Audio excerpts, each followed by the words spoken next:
Good morning, my dear students and parents. We have the SOP for the learning task at Sai Tech Info. SOP means Standard Operating Procedure. In the Standard Operating Procedure, Standard Operating Procedure. இதில் கார்த்தி நம்ம வந்து எத்தனை அந்த list வச்சுருக்கோம்? 7 அப்படின்னா first step என்னது? Write 9 questions. First QB. First QB. QB அப்படின்னாலே question bank. QB இதோட எக்ஸ்பிளனேட்டரி நோட்டு இன் ரிட்டன் ஃபார்மில் உங்களுக்கு செப்பரேட்டாக வரும். நான் அதை எக்ஸ்பிளைன் பண்ணணும் அப்படின்னு சொல்லிட்டு தான் நான் வரேன். ஓகேவா? ஸோ QB அப்படிங்கிறது கொஷின் பேங்க். சொல் கார்த்தி, இது எப்படி பண்ணணும்? ஸோ கொஸ்டின் பேங்க் பொறுத்த வரைக்கும் 9 கொஸ்டின்ஸ் வந்து கம்பல்சரியாக இருக்கணும். ஸோ அந்த 9 கொஸ்டின்ஸ் வந்து அன்றைக்கி நடத்தின டாப்பிக்லேருந்து from text books, reference books or any source of மெட்டீரியல்லேருந்து நீங்கள் 9 கொஸ்டின்ஸை வந்து பின் பாயிண்ட்டாக எடுத்துகிட்டு அதை வந்து எழுதணும். ஸோ அதை பார்க்குறது படிக்கிறது முக்கியமான விஷயம். அது QB நோட் புக்கில் அதை 9 கொஸ்டின்ஸை எழுதணும். அது ரொம்ப முக்கியமான விஷயம். ஸோ அதான் ஃபஸ்ட். ஸோ இப்போ கொஷின் அது வந்து 9 கொஷின்ஸு ரெடி ஆகணும். இந்த 9 கொஷின்ஸ் எங்கெங்கேருந்து எடுக்கலாம் அப்படின்னா, அதாவது டெக்ஸ்ட் புக்லேருந்து எடுக்கலாம், அடுத்தது ரெஃபரன்ஸ் புக்லேருந்து எடுக்கலாம், டெக்ஸ்ட் புக்லேருந்து எடுக்கலாம், ரெஃபரன்ஸ் புக்லேருந்து எடுக்கலாம். இல்லாட்டினாக்கா கிளாஸ் ரூமில் நான் டிஸ்கஸ் பண்ணியிருப்பேன், புரியுதா? அந்த கிளாஸ் ரூம் நோட்ஸ்லேருந்து எடுக்கலாம். நோட்ஸ்லேருந்து எப்படி கொஷின் கேட்குறது அப்படிங்கிறது உங்களுக்கு தெரிஞ்சிருக்கணும். ஸோ கிளாஸ் ரூம் நோட்ஸ் அங்கேருந்து எடுக்கலாம்.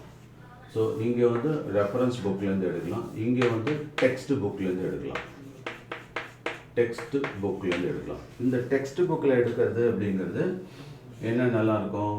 அதில் எக்ஸாம்பிள் இருக்கும், எக்ஸசைஸ் இருக்கும், ஆர் புக் பேக் கொஷின்ஸ் இருக்கும். அதோடு இல்லாமல் இன்டெக்ஸ்ட் கொஷின்ஸ்னு இருக்கும். ஸோ எதுலேருந்து வேணாலும் எடுக்கலாம். மேக் ஷூர் தட் எல்லாமே கம்ப்ளீட் பண்ணியிருக்கணும். எப்போதுமே டெக்ஸ்ட் புக்குக்கு இம்பார்ட்டன்ஸ் கொடு, கிளாஸ் ரூமுக்கு இம்பார்ட்டன்ஸ் கொடு. கிளாஸ் ரூம் நோட்ஸில் நிறைய அடிஷனலாகவும் டிஸ்கஸ் பண்ணிப்பேன். சம்டைம்ஸு நீ அதை ரிலேட் பண்ணணும். அதுக்கப்புறம் ரெஃபரன்ஸ் மெட்டீரியலும் யூஸ் பண்ணலாம். ஓகே, ரெஃபரன்ஸ்லேருந்து நிறைய எடு. தென் கொஷின் பேங்க், ரெஃபரன்ஸ் புக்குனா கைடுன்னு நான் சொல்ல வரேன். அதுக்கப்புறம் கொஷின் பேங்க்கு நம்மள்கிட்டே இருக்குது. அதாவது ப்ரீவியஸ் இயர் கொஷின் பேப்பர்ஸ்லாம் இருக்கும், அதுக்கு ரெலவெண்ட்டாக எடுக்கலாம். So question bank, question papers, previous year question papers, frequently asked questions அது. அதுக்கப்புறம் டெலகிராம்லேயும் நான் அப்பப்போ ரிசோர்ஸஸ் கொடுக்குறேன். நம்மளுடைய வெப்சைட்டு போய் அங்கேயும் எடுக்கலாம், புரியுதா? சாய் டெக் info .netல போனீங்கன்னா அங்கே நிறைய இருக்குது இல்லையா, அங்கேருந்து எடுக்கலாம். அண்ட் கூடுமானவர்களும் இது எப்படி இருக்கணும் அப்படின்னாக்கா 3 மார்க்ஸ் கொஷின்ஸ் தான் எடுக்கணும். 3 மார்க்ஸ் அண்ட் அபவ். 1 மார்க்லாம் எடுக்காதீங்க. கூடுமானவர்கள் 3 மார்க்ஸ்னாக்கா அது நிறைய கவர் ஆகும். ஸோ 3 மார்க்ஸ் அண்ட் அபவ் அப்படின்னு எடுத்துக்கணும். Okay, this is related to question bank. இதில் ஏதாவது டவுட் இருந்தால் கேட்கலாம். 1 மார்க்ஸே 6 சேர்த்தா மாதிரி இல்லை 8 சேர்த்தா மாதிரி எடுக்கலாமா சார்? 1 மார்க் 6 சேர்த்தா 8 சேர்க்கலாம். பட் அது வந்து நீ நம்பர் ஆஃப் கொஷின்ஸ் ஜாஸ்தியாக எழுதுகிற மாதிரி இருக்கும். எதுக்கு ஸ்ட்ரெயின்? நம்ம ஒரு மேக்னெட் மாதிரி, ஒரு மேக்னெட்டில் அப்படி எடுத்தோம்னா அதுலேருந்து ஒரு 30 குண்டூசி வரணும். நம்ம ஐடியா வந்து அதுதான், புரியுதா? ஒரு கை பல விரல் அப்படி வச்சுக்கணும். ஸோ அந்த ஸ்ட்ராட்டஜியில் நம்ம என்ன பண்ணுறோம், ஒரு 3 மார்க்ஸ் கொஷின் கேட்டால் அதுக்குள்ளேயே, ஏன்னா 3 மார்க்ஸ் கொஷின்ஸ்லாம் 1 மார்க் கொஷின்லேயும் இன்டெலிஜென்ட் கொஷின்ஸ் இருக்குது, இல்லாமல் இல்லை. ஆனாலும் 3 மார்க்ஸ் கொஷின்ஸுக்குன்னு போட்டோம்னா இந்த 2 பக்கம் நம்ம விளையாடலாம்.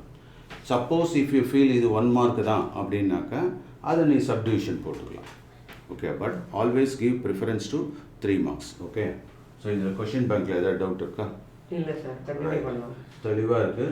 இது பண்ண உடனே எல்லாத்துக்குமே வந்து ஸ்டார்ட் டைம் எண்ட் டைம் போடணும்.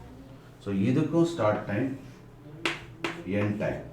அப்போது நம்ம ஒவ்வொரு லேர்னிங் ஆக்டிவிட்டிலையும் போட்டோம்னா எவ்வளோ நேரம் நம்ம அதில் பட்ஜெட் பண்ணுறோம், டைம் பட்ஜெட்டடாக நம்ம பண்ணுறதுக்கு. இது எப்போ பண்ணணும்? ஏர்லி மார்னிங்கில் பண்ணணும்.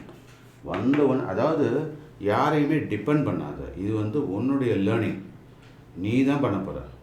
அதனால் உன்னுடைய டாஸ்க்கை நீ பண்ணுறதுக்கு இன்னொருத்தட்டெல்லாம் கேட்கணும்னு அவசியமே இல்லை. அடுத்து என்ன பண்ணுறது? உங்கள் வீட்டில் ஏதாவது சமையல் செஞ்சுருக்கப்போ ஒவ்வொன்றா கேட்டுட்டா பண்ணுவாங்க, அவங்களுக்கு தெரியும் இல்லை. அதுதான் ஸ்டாண்டர்ட் ஆப்ரேட்டிங் ப்ரொசீஜர். எஸ்ஓபின்னு ஏன் கொடுக்குறோம்னா, அந்த டாஸ்க் ஓனர் இருக்காங்கல்ல, அவங்களே அவங்க வேலையை பார்த்துப்பாங்க, இன்னொருத்தரை டிபெண்ட் பண்ணி இருக்க மாட்டாங்க. ஏதாவது டவுட்டுன்னா போய் கேட்டுப்பாங்க. ஆனால் எவ்ரி டைம் கேட்டுகிட்டே இருப்பாங்களா? இல்லையா? அது ஸோ டவுட் இருந்ததுன்னா இப்போயே கேட்டாங்க. ஸோ ஸ்டார்ட் டைம் கியூபிலையும் அவசியம், என்ட்ரி எக்ஸிட் டைம், புரியுதா, எண்ட் டைம், இந்த ரெண்டும் மறக்காமல் போடுங்க.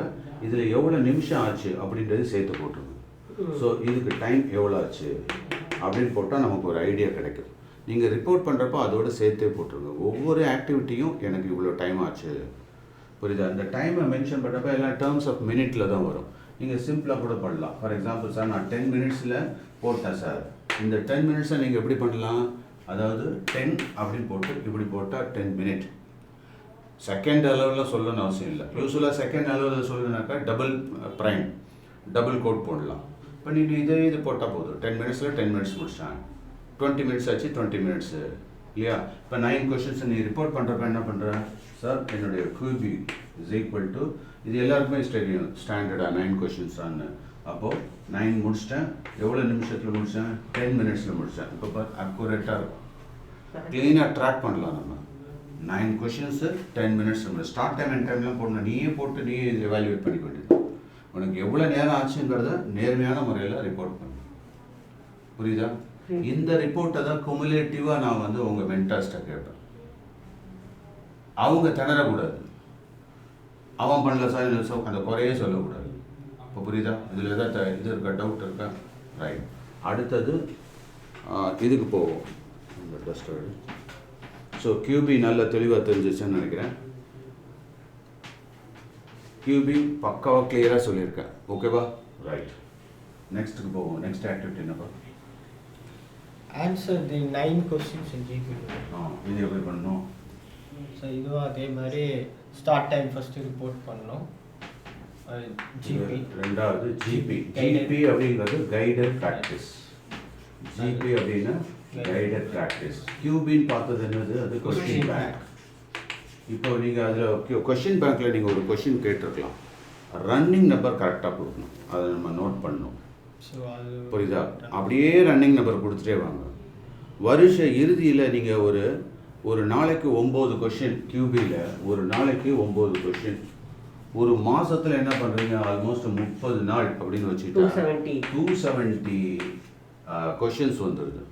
இந்த 270 ஜஸ்ட் இமேஜின் 10 மந்த்ஸில் நம்ம ஒரு ப்ரோக்ராம் பண்ணுறோம், ஒரு அகாடமியை முடிக்கிறோன்னா எவ்வளோ ஆச்சு? 2700 கொஷின் ஆச்சு. ஜஸ்ட் பிலீவ் மீ, 2700 கொஷினில் கேட்காதையா புதுசாக கேட்டுற போகிறான்? நான் சொல்கிற பாயிண்ட் புரியுதா? ஸோ QBயில் உங்களுக்கு அந்த ஃபோக்கஸ் இருக்கணும். நாட் ஒன்லி தட், QBயில் இன்னொரு விஷயம் என்னென்னா 2700 கொஷின் கேட்டால் அதில் எத்தனை சப்ஜெக்ட் இருக்குது? ஆல்மோஸ்ட் கோர் சப்ஜெக்ட்ஸ் தான் நம்ம எடுத்துக்கிறோம். மேக்ஸ், ஃபிசிக்ஸு, கெமிஸ்ட்ரி, புரியுதா? இல்லைன்னா பயாலஜியில் அவங்க பயாலஜி, ஃபிசிக்ஸ், கெமிஸ்ட்ரி, பயாலஜின்னு எடுப்பாங்க. ஓகேவா? நான் இன்னொன்று கூட சஜஸ்ட் பண்ணுவேன். உங்களுக்கு டெஸ்ட்டு, நாளைக்கு டெஸ்ட்டுன்னா கூட, சார் இம்பார்ட்டன்ட் கொஷின்ஸை கொடுங்க சார்னு உங்கள் மென்டார்ட்டையோ இல்லாட்டினா என்கிட்டையோ கேட்டாலோ, இல்லாட்டினா நீயே உங்கள் மாஸ்டர்ஸ் போட்டிருந்தாங்க கூட, முதல்ல அதை டார்கெட் பண்ணி அதை கான்ஃபிடென்ஸை win பண்ணப்பார்.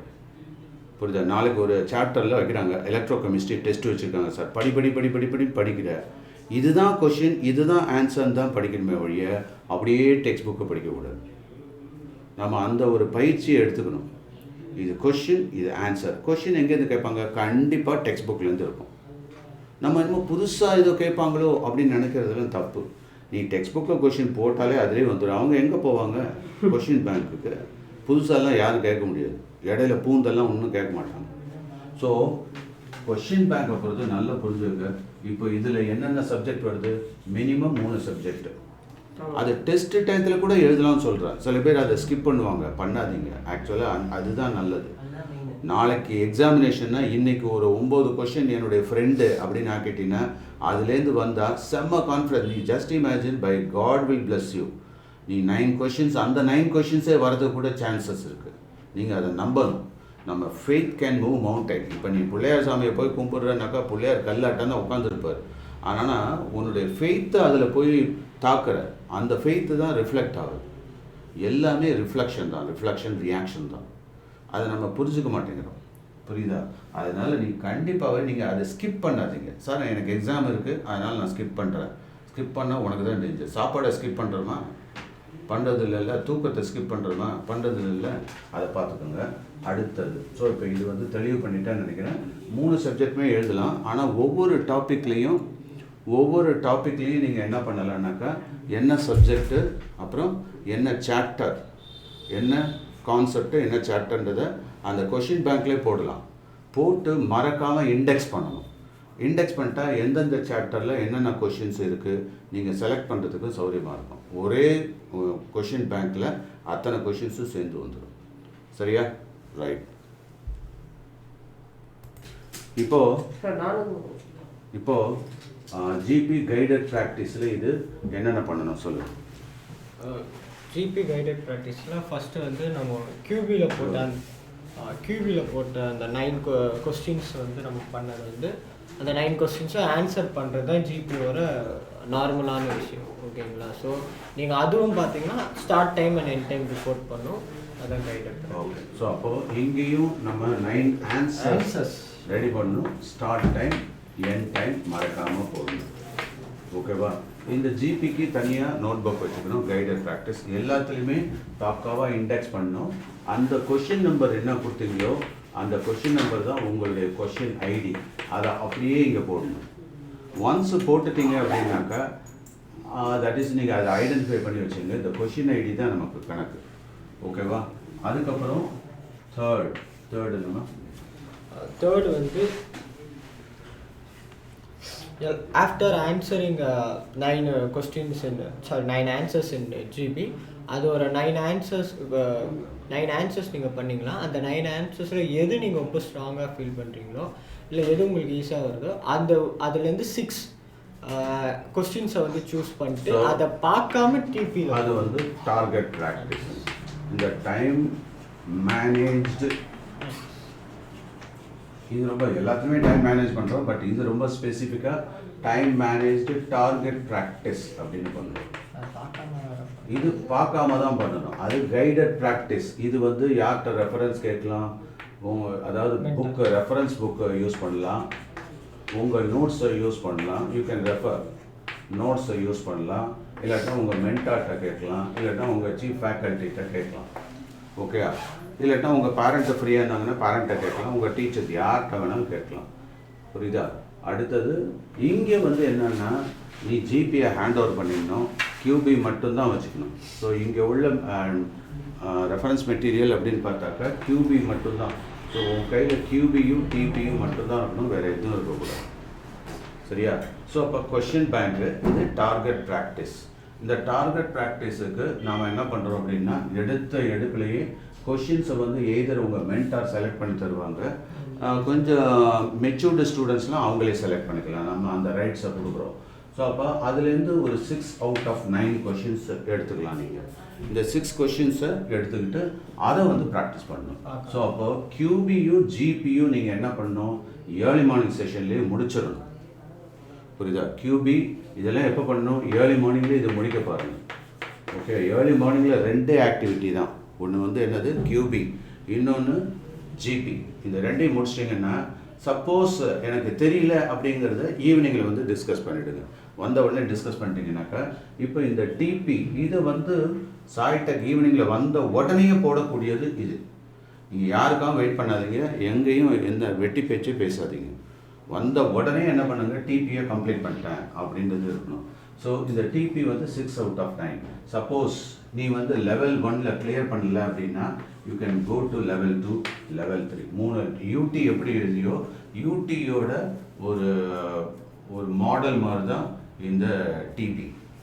யூடிங்கிறது unit test. So unit test எப்படி எழுதியோ அதே மாதிரி தான் இது எழுதணும். ஆனால் கொஷின்ஸு உங்கள் பர்வியிலே வந்துடுது, நீங்களே செலக்ட் பண்ணிக்கலாம். So L1, L2, L3. புரியுதா? அது ரைட். அதுக்கு அடுத்தது 4வது ஸ்டெப்ஸ் என்னது, இது எப்போதுமே நான் என்ன சொல்லியிருக்கேன், ரிவ்யூ கண்டிப்பாக பண்ணணும். நீங்களே செல்ஃப் ரிவ்யூ பண்ணலாம். புரியுதா? ஆனால் லோயர் கிளாஸ் ஸ்டூடெண்ட்ஸ் வந்து மென்டார்ட்டை காமிக்கணும். ஸோ L1 வந்து செல்ஃப் ரிவ்யூ பண்ணிக்கலாம்.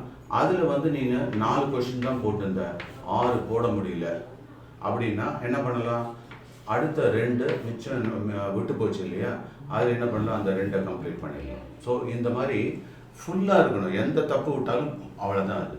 ஸோ அதனால் இதில் மறக்காமல் டைம், ஸ்டார்ட் டைம் எண்ட் டைம்ங்கிறது ரொம்ப ரொம்ப compulsory. Start time end time. அடுத்தது நெக்ஸ்ட் என்னப்பா, இந்த முன்னாடி ஸ்டெப்ஸ்லாம் பண்ண உடனே இதுக்கப்புறம் ரொம்ப முக்கியமான ஸ்டெப் வந்து என்னதுன்னா, மென்டார்ஸோ இல்லை சார் எடுத்த டாபிக்ஸோ அதுலேருந்து 3 கான்செப்ட் ஃப்ளாஷ் கார்ட்ஸ் நீங்கள் போடணும். ஸோ அவங்க நடத்த வேண்டாம், நான் 2 ஃப்ளாஷ் கார்டு 2 ஃப்ளாஷ் கார்டு போட்டால் ஓகே. ஃப்ளாஷ் கார்டு 2 போட்டால் போதும். ஆனால் இந்த ஃப்ளாஷ் கார்டில் 2 போடுறப்போ நீங்கள் தகுந்த மாதிரி பார்த்துருங்க. இது வந்து அதாவது டிராயிங்லாம் போடணும் அப்படின்னாக்கா இந்த மாதிரி லேண்ட்ஸ்கேப்பில் யூஸ் பண்ணலாம். ஃபார்முலா நிறைய இருக்குது அப்படின்னா ஃப்ரண்ட் அண்ட் பேக் இது மாதிரி எழுதலாம். 2 ஃப்ளாஷ் கார்டு, ஃப்ரண்ட்டில் பேக்கில் அது ஒன்று, அதே மாதிரி ஃப்ரண்ட்டில் பேக்கில் ஒன்று. ஃப்ரண்ட்டு பேக்கு 2 யூஸ் பண்ணிக்கோங்க. முந்தி வந்து நம்ம ஒரு எக்ஸசைஸ் கொடுத்துருந்தோம், கொஷினை ஃப்ரண்ட்டில் கேட்குறது பின்னாடி ஆன்சர் கொடுக்குறது, அந்த மாதிரி வேண்டாம், ஓகேவா? ஆனால் இப்போ என்ன பண்ணுறோம் அப்படின்னாக்கா இந்த ஃப்ளாஷ் கார்டை 2 பக்கமும் யூஸ் பண்ணுங்கள், கண்டென்ட்டே கொண்டு வந்துடுங்க, நோ இஷ்யூஸ். ஸோ இந்த ஃப்ளாஷ் கார்டில் என்னென்ன போடலாம் அப்படின்னு பார்த்தா ஃபார்முலா போடலாம், கான்செப்ட் மேப் போடலாம். கான்செப்ட் மேப்புக்கு இதுதான் கரெக்டாக இருக்கும். சம்டைம்ஸ் ஃபார்முலாவுக்கு வெர்டிக்கல் கரெக்டாக இருக்கும், அது உங்கள் இஷ்டம். பஞ்ச் எல்லாம் பண்ணிடாதீங்க, ரப்பர் பேண்ட் போட்டு வச்சுருங்க. அதை வந்து that is you have to get the seal from சாய்டெக். உங்கள் ஃப்ளாஷ் கார்டு முடிச்சிட்டேன்றதுக்கு சீல் வாங்கிக்கிறது, ஓகேவா? அடுத்தது 5வது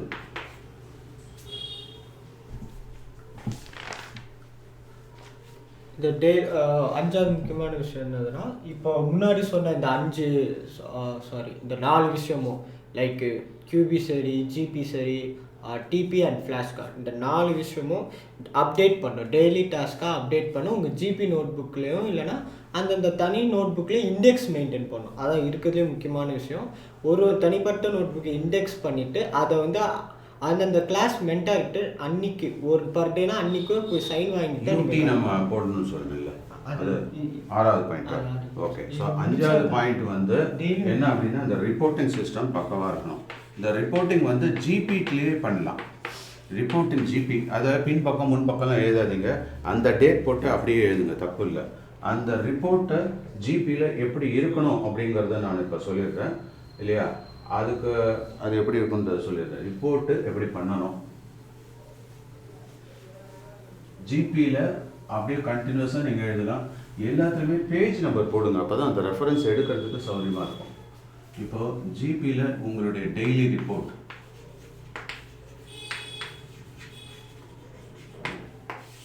என்ன பண்ணீங்கன்னாக்கா தட் இஸ், நான் வந்து கியூபி டேட் போட்டு உன் பேர் இருக்கணும் அதில், ஏன்னா அதை ஸ்னாப்ஷாட் எடுத்தோம்னாக்கா தெளிவாக வரும் இல்லையா, நேம் புரியுதா. அதுக்கப்புறம் என்ன பண்ணுற டேட், இது 2 மெயினு. அதுக்கப்புறம் கியூபி அவுட் ஆஃப் 9 நீ எவ்வளோ போட்டிருக்க, அதுக்கான டைம் எவ்வளோ ஆச்சு, எவ்வளோ மினிட்ஸ் ஆச்சு. அதே மாதிரி தான் ஜிபி அவுட் ஆஃப் 6 நீ எவ்வளோ பண்ணியிருக்க, அதுக்கான டைம் எவ்வளோ ஆச்சு. ஒரே மாதிரி ஃபார்மேட் யூஸ் பண்ணுங்க. டிபி அவுட் ஆஃப் இது வந்து 9, அவுட் ஆஃப் 6 உனக்கு டைம் எவ்வளோ ஆச்சு, எத்தனை லெவல் ஆச்சு, ரொம்ப முக்கியம். ஒரு லெவல்லே முடிச்சியா, 2 லெவலில் முடிச்சியா, 3வது லெவலில் முடிச்சியா, கம்ப்ளீஷன். அதே மாதிரி யூடி டைம் 12 கொஷின்ஸு எவ்வளோ டைம் ஆச்சு, எந்த லெவலில், லெவல் 1ஆ 2ஆ, எதில் நீ சென்டம் எடுத்த, புரியுதா. இதுதான் இந்த ரிப்போர்ட்டு. இதை வந்து ஜிபியிலே எழுதுங்க, எழுதிட்டு சைன் ஆஃப் வாங்கிக்கோங்க. சைன் ஆஃப் வாங்கினதுக்கப்புறம் உங்களுடைய ரெஸ்பெக்டிவ் குரூப்பில் அதை ஃபோட்டோ எடுத்து அனுப்புங்க. அப்போ நமக்கு பேரண்ட்டும் பார்க்க முடியும், புரியுதா. என்ன நடக்குதுன்றது டெய்லி பேசிஸில் அவங்க நோட் பண்ணிப்பாங்க. இதை நோட் பண்ணிப்பீங்கன்னு நினைக்கிறேன், ஓகேவா. அடுத்தது 6th பாயிண்ட்டாக வரக்கூடியது என்ன கார்த்திக்? டாபிக் ஒன்று போட்டால் நல்லா இருக்கும் சார். டாப்பிக்கும் சேர்த்து போட்டால் நல்லா இருக்கும். வாட் இஸ் கரெக்ட், அதாவது சப்ஜெக்ட் டாபிக் அது போட்டால் தேடுறதுக்கும் பிரச்சனை இல்லை. தேடுறதுக்கும் சௌகரியமாக இருக்கும். இந்த நாளில் இந்த இது பண்ணியிருக்கோம் அப்படிங்கிறது தெரியும். அவ்வளோதான். ஓகேவா? ரைட். அடுத்தது ரொம்ப முக்கியமான பாயிண்ட், சப்போஸ் ஏதாவது உங்களுக்கு சிக்கோ இல்லை ஏதாவது உங்களுக்கு இன்கம்ப்ளீட் அன்றைக்கி பண்ண முடியாமல் சூழ்நிலை வந்தாலும் ஒன்றும் இல்லை, அந்த மண்டே டு ஃப்ரைடே இருக்க டெய்லி டாஸ்க்கு பெண்டிங் ஒர்க்ஸை வந்து நீங்கள் சாட்டர்டே வந்து அன்றைக்கி ஒரு நாளை வந்து கம்ப்ளீட். Very good. ஸோ அப்போ பெண்டிங் டாஸ்க் அத்தனையும் சாட்டர்டேயில் முடிச்சிடணும். Pending task on Saturday. Sir இது வந்து முன்னாடி ஃபஸ்ட்டு வந்து யூனிட் டெஸ்ட் எழுதி தான் இது பண்ணணும். ஆமாம், கம்ப்ளீட்டட். ஃபஸ்ட்டு சாட்டர்டேயில் என்ன முதல்ல பெண்டிங் டாஸ்க்கை கிளியர் பண்ணிவிடுங்க. அதுக்கப்புறம் யூடி அன்றைக்கே கிளியர் பண்ணணும். அன்றைக்கே வந்து ஆடிட்டுக்கு நீங்கள் ரெடியாக இருக்கணும். இதெல்லாம் ஆன் சாட்டர்டே. இதே பேட்டர்ன் தான் சண்டேலையும். எல்லாமே 5:30 to 8:30 டைமில் தான் நடக்கும். ஓகேவா? Anything else? அது பர் வீக் வந்து 2 யூனிட் டெஸ்ட் கம்பல்சரி. அது சாட்டர்டே அண்ட் சண்டே. ஆமாம். ஸோ பர் யூனிட் வந்து இங்கே வந்து அதான் 24 கொஷின்ஸ். 24 எல்லாமே இன் டர்ம்ஸ் ஆஃப் கொஷின்ஸில் தான் நம்ம போடுறோம். 24 கொஷின்ஸ் ரெடி ஆகும். அதாவது 2ஆக ஸ்ப்ளிட் பண்ணி பண்ணலாம். ஓகேவா? யூடி பொறுத்த வரைக்கும் மண்டே டு ஃப்ரைடே உங்களுக்கு என்ன டைம்னாலும் அதை பண்ணலாம். ஒரு யூனிட் டெஸ்ட் மட்டும். பட் சண்டே கம்பல்சரி ஒரு யூனிட் டெஸ்ட் எழுதி ஆகும். அது மட்டும். ஓகேவா? So thank you Karthi. நம்ம வந்து எல்லாமே இந்த எஸ்ஓபி போட்டிருக்கோம். இதை நீட்டாக டைப் பண்ணி நீ டிராஃப்ட் ஆரம்பிச்சிரு. ஓகே, தேங்க்யூ, பாய்.